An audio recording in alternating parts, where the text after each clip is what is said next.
Forget everything you thought you knew about the Sherman versus Tiger debate. After analyzing declassified combat reports and engineering schematics, the surprising truth is that the popular story isn't the full story. Today, we reveal the data behind these legendary tanks and settle the question: who was the real victor of World War II's most famous tank duel? The debate has lasted for decades. In movies and video games, the German Tiger is portrayed as the ultimate battlefield monster, heavily armored, with an 88mm gun capable of destroying enemies before they could even get close. The American Sherman, on the other hand, is often dismissed as underpowered and expendable, produced in massive numbers to overwhelm the Germans by sheer quantity. But what do the numbers actually say? When we look at German heavy tank battalions as a whole, the kill-to-loss ratio was impressive. Across the war, they claimed over 8,000 enemy tanks destroyed for about 1,400 of their own losses, a ratio of more than 5 to 1. Some units, like the 502nd Heavy Tank Battalion, reported even higher ratios. On paper, this supports the Tiger's fearsome reputation, but raw statistics can be misleading.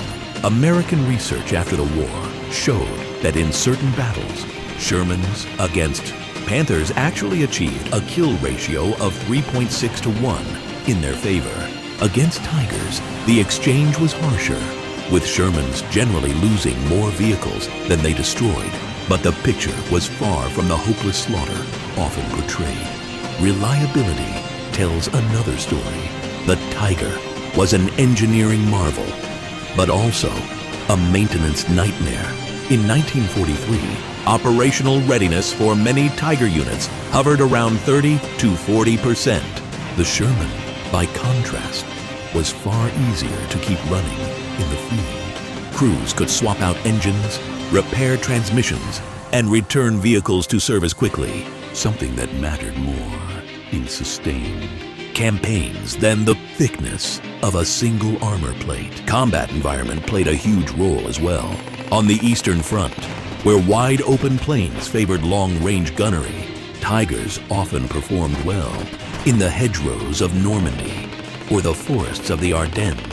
However, ambushes, artillery, and air support frequently decided tank engagements before armor thickness ever mattered. Crew training and doctrine mattered too.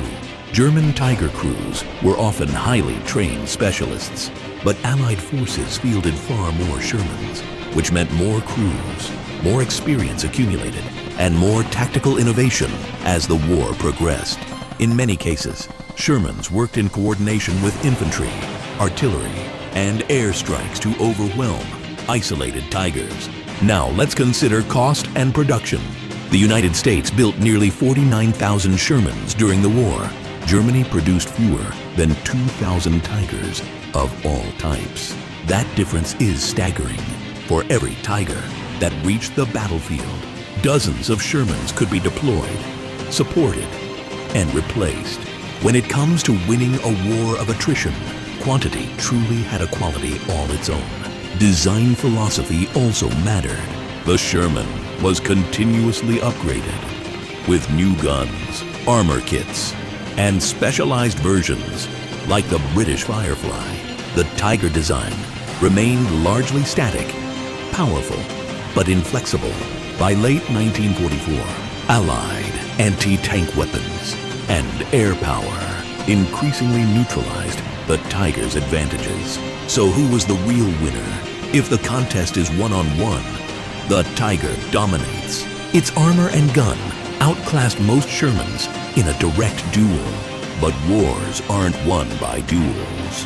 When measured by strategic impact, cost-effectiveness, and ability to fight continuously, the Sherman was far more important to Allied victory. The truth is nuanced. The Tiger was a battlefield terror, but the Sherman was a war winner. Together, they symbolized two very different philosophies of warfare: the pursuit of technical superiority versus the power of mass production and adaptability. And that's the real lesson the data teaches us. Victory isn't just about the best weapon. It's about the system that keeps those weapons fighting.